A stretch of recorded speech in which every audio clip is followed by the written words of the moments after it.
المشاهدون الكرام، السلام عليكم ورحمة الله تعالى وبركاته. في نشرة الأخبار من الفضائية الإريترية، وفيها: رئيس السياس والوفد المرافق له يقومون بزيارات لشركات التصنيع ومراكز الأبحاث في إيطاليا.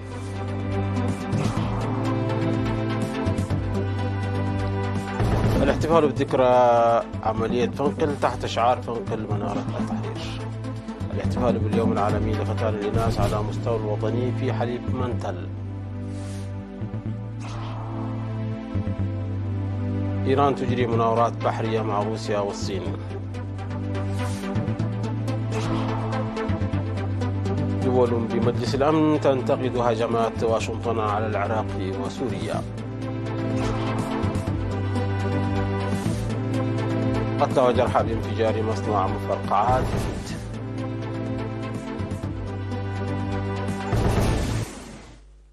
واصل فخامة الرئيس السياس أفورقي والوفد المرافق له في إطار زيارة العمل التي يقوم بها في إيطاليا.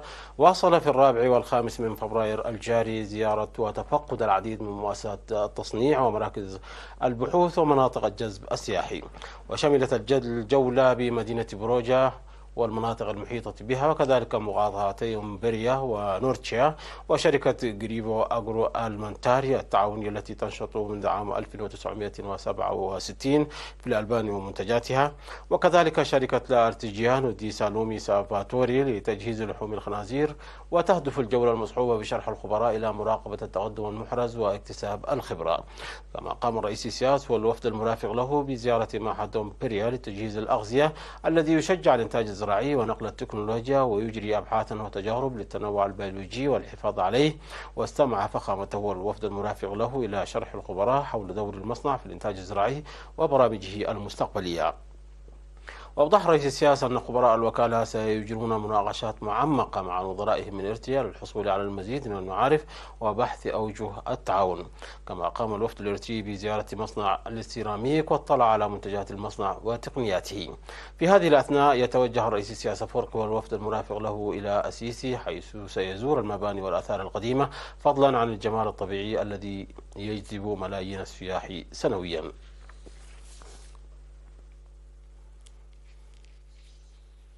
أوضحت السيدة زينب عمر رئيسة لجنة تنسيق الاحتفالات بإقليم شمال البحر الأحمر بأن الاستعدادات جارية على قدم وساق للاحتفال بالذكرى 34 لعملية فنقل التاريخية، والتي سيتم الاحتفال بها في الفترة من 9 حتى 11 من فبراير تحت شعار فنقل منارة التحرير.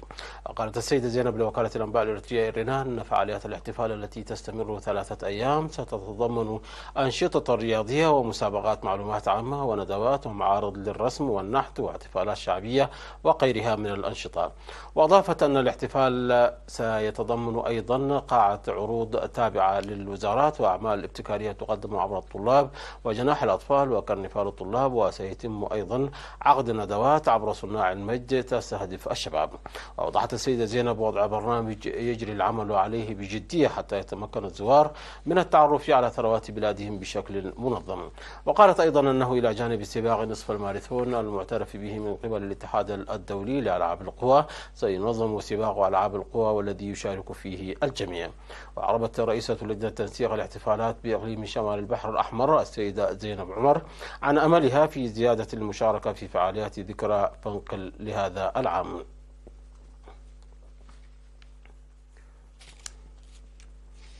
تم الاحتفال باليوم العالمي لقتال الإناث على مستوى البلاد اليوم 6 من فبراير في منطقة حليب منتل بمديرية علا برعد إقليم عنسبة تحت شعار مستقبلها بمشاركتها.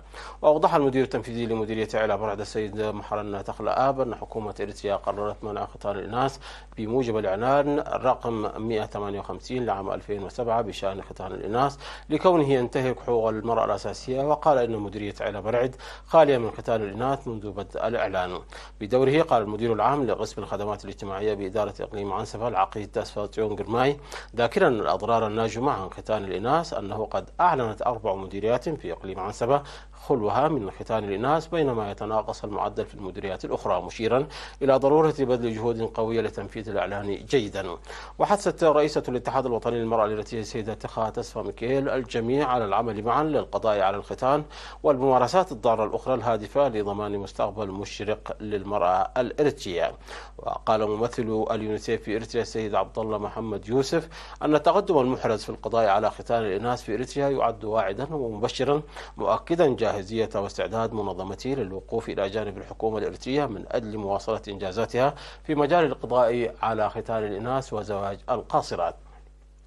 وفي كلمته الختامية ذكر حاكم إقليم عنسة وسعادة السفير عبد الله موسى المشاركين بالعمل الجاد لتعزيز الإنجازات المحققة في القضاء على جميع الممارسات الضارة بشكل عام وختان الإناث بشكل خاص، حثا المرأة الإريترية على لعب دور رئيسي لتحقيق ذلك.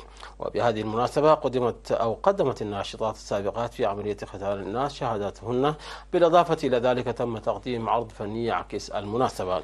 وفي الوقت نفسه تم أيضا الاحتفال باليوم العالمي للقضاء على ختان الإناث على مستوى الإقليمين الجنوبي والأوسط، وفقا لمراسلي وكالة الأنباء الإريترية إرنا. قال سكان إدارة منطقة غوستي في مديرية أغردات بإقليم قلقاش بركة أنهم يستغلون الفرص التعليمية المتاحة لهم في قريتهم جيدا. وقال السكان أنه بفضل افتتاح مدرسة ابتدائية في إدارتهم عام 2007 تمكنوا من إرسال أطفالهم إلى المدرسة في الوقت المحدد، موضحين أنه مع تزايد فهم المجتمع لأهمية التعليم أصبح حتى الكبار يشاركون في برامج محو الأمية.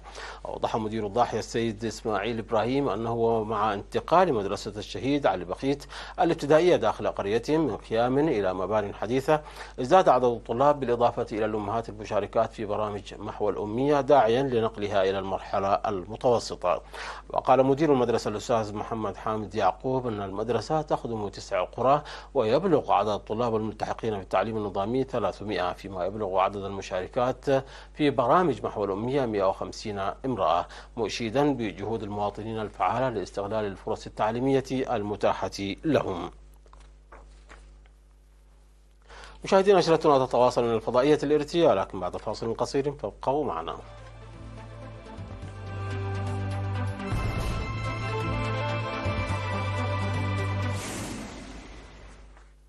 أهلا بكم مجددا. أعلن قائد سلاح البحر في الجيش الإيراني الأدميرال شهرام إيراني أن بلاده ستجري مناورات بحرية مشتركة مع كل من روسيا والصين خلال الربيع المقبل لتوفير الأمن في المنطقة وحماية المصالح المشتركة. ونقلت وكالة أنباء فارس الإيرانية عن إيران قوله أن طهران دعت دولا أخرى للمشاركة في هذه المناورات التي ستجري في نهاية مارس المقبل بهدف ضمان الأمن في المنطقة، غير أنه لم يحدد البلدان أو مكان إجراء المناورات. وأكد إيراني أن استراتيجية القوات البحرية الإيرانية حاليا هي حماية المصالح الاقتصادية لإيران، كما تحمي الملاحة البحرية من خلال مرافقة السفن الإيرانية في البحار والمساعدة في توفير الأمن لسفن الدول الأخرى التي تحتاج إلى المساعدة. وأشار إلى أن الجيش الإيراني بصدد ضم سفن عدة للأسطول البحري في مارس المقبل لحراسة الملاحة البحرية الإيرانية. انتقدت بعض الدول الأعضاء في مجلس الأمن الدولي الهجمات الأمريكية على العراق وسوريا قبل أيام، وبناء على طلب من روسيا عقد مجلس الأمن اجتماعا لبحث الهجمات الأمريكية على سوريا والعراق. واتهم مندوب روسيا لدى مجلس الأمن فاسيلي نيبيزينزا الولايات المتحدة وحلفائها بإلحاق الضرر بالنظام العالمي عمدا، وأشار إلى أن هجمات واشنطن تؤجج الوضع الحالي، وأن الهدف الرئيسي لذلك يتمثل في حماية المكانة المهيمنة للولايات المتحدة في العالم بأي ثمن، وفقا لوكالة الأناضول. ولفت إلى أن هذه الخطوة تؤجج أعمال عنف غير مسبوقة في قطاع غزة، مبينا أن الولايات المتحدة وأتباعها يسمحون لإسرائيل بمواصلة عمليتها الدموية وغير الإنسانية في غزة، بما في ذلك عرقلة جهود وقف إطلاق النار في مجلس الأمن الدولي. قتل 7 أشخاص على الأقل وأصيب 75 بجروح جراء انفجار هائل في مصنع للألعاب النارية في الهند، وفق ما أفاد به مسؤولون.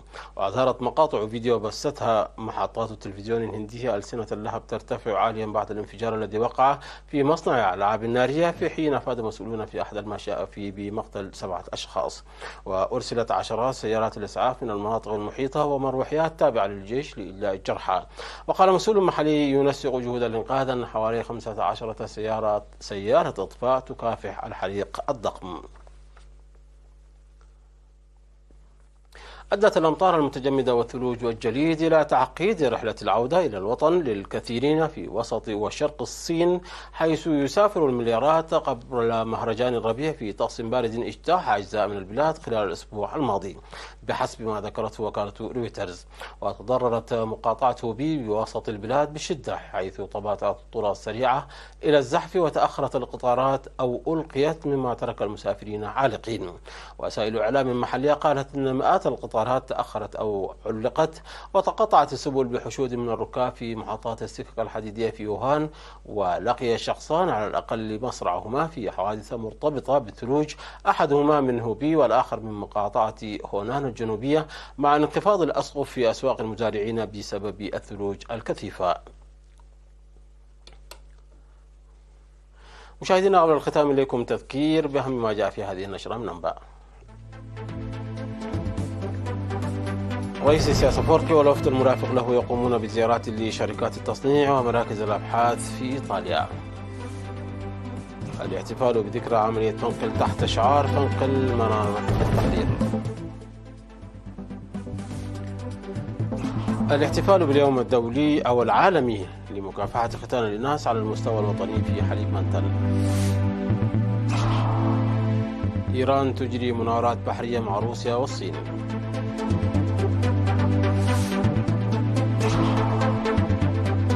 دول بمجلس الأمن تنتقد هجمات واشنطن على العراق وسوريا.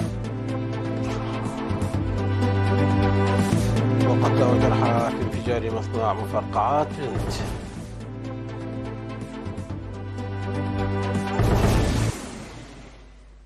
مشاهدينا، انتهت النشرة. شكرا على حسن المتابعة. تحية لكم.